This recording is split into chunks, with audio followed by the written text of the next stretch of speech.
I've got the 2022 DeLille Cellars Syrah from Yakima Valley in Washington. I love, love, love, love Syrah. Hopefully you guys are not sick of me talking about Syrah at this point, but I think that if you're in the wine world in the way that I am, you just kind of fall in love with Syrah and wonder why the rest of the world hasn't followed suit. In fact, I'll tell you a little story. I was recently out at dinner and it was a group dinner. We were at steakhouse and I, of course, was tasked with picking out the wine.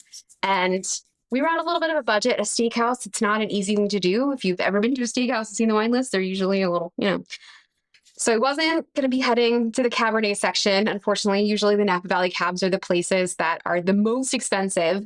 But I wanted something that was obviously going to work really well with steak, that was going to fit the appetite, but also fit the budget of what I was working with. And so naturally, I went directly to the Syrah section, and every single person at that table, they had questions. They were like, what is in this glass? I've never tasted this before. This is so unique. I love it.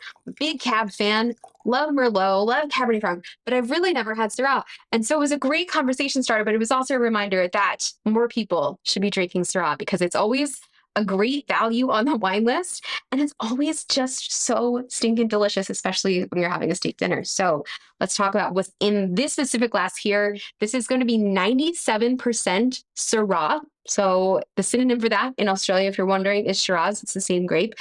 You normally find Syrah most commonly in the Rhone Valley, in the northern part of the Rhone, but in Washington State and in the Yakima Valley, this is a place that Rhone varieties do incredibly, incredibly well, and specifically Syrah. What they're doing here and why it's only 97% Syrah and not 100% Syrah is they're actually co-fermenting it, which is a very, very common thing to do, with a little bit of Viognier. This is another grape, but it's a white grape, and it's another grape that you're going to find in the Rhone Valley. They do this for a number of different reasons, ranging from allegedly it adds a little bit of aromatics, but also I've heard that it actually helps to keep some of the color and the polyphenols and some of the delicious flavors in here because Viognier sort of acts like the glue in some ways.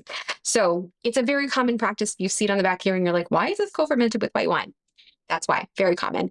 The first thing you should notice about the color of this wine is it tends to lean a little bit more on the purple side of things. So it's going to look a little bit like Malbec, but not quite so violet. So this leans more purple garnet, whereas Malbec is going to lean more purple lilac.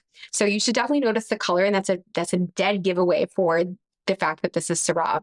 The second thing that you're going to do is you want to take in these aromatics. Something that Syrah has that I would say not a ton of red grapes have is incredible aromatics that go beyond some of the normal things that you're smelling, like red fruit, black fruit, blue fruit. What you're going to smell in here is something that feels a little more umami. So really get in there.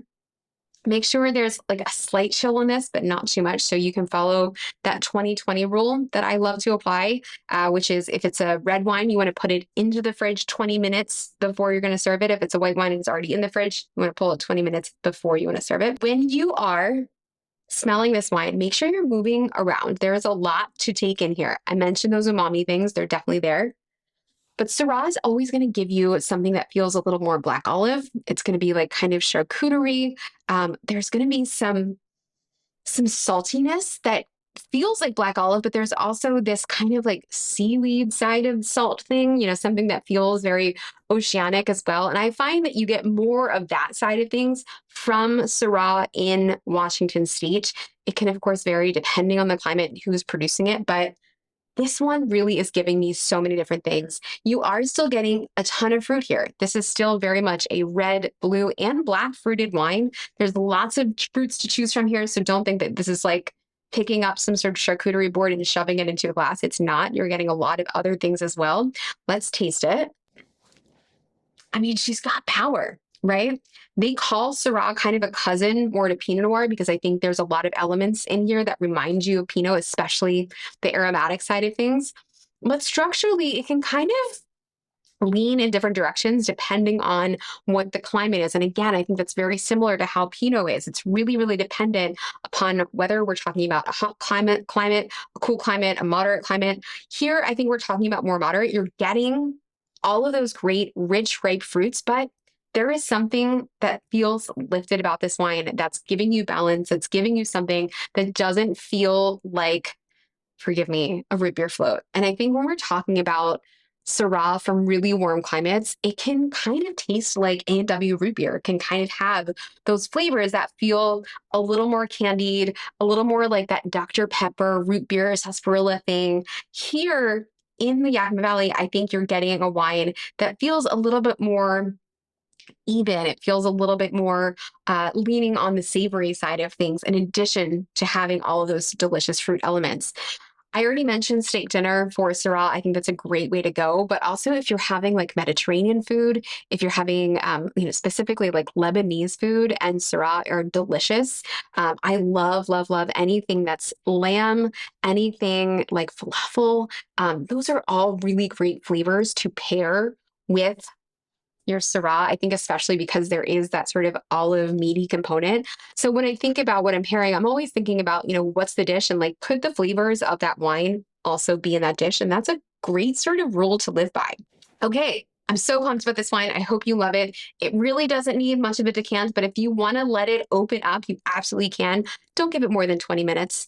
It doesn't need a ton. It's really lovely as is. Even in the last few minutes, it's starting to open. And some of those tannins are starting to relax a little bit. It's not a super, super tannic wine, so don't feel like, there's a lot of aggressiveness to this. It feels a little softer, honestly. And so if you want to decant it, like I said, feel free, but by all means, you don't need to. Just pop it, pour it in a glass and enjoy.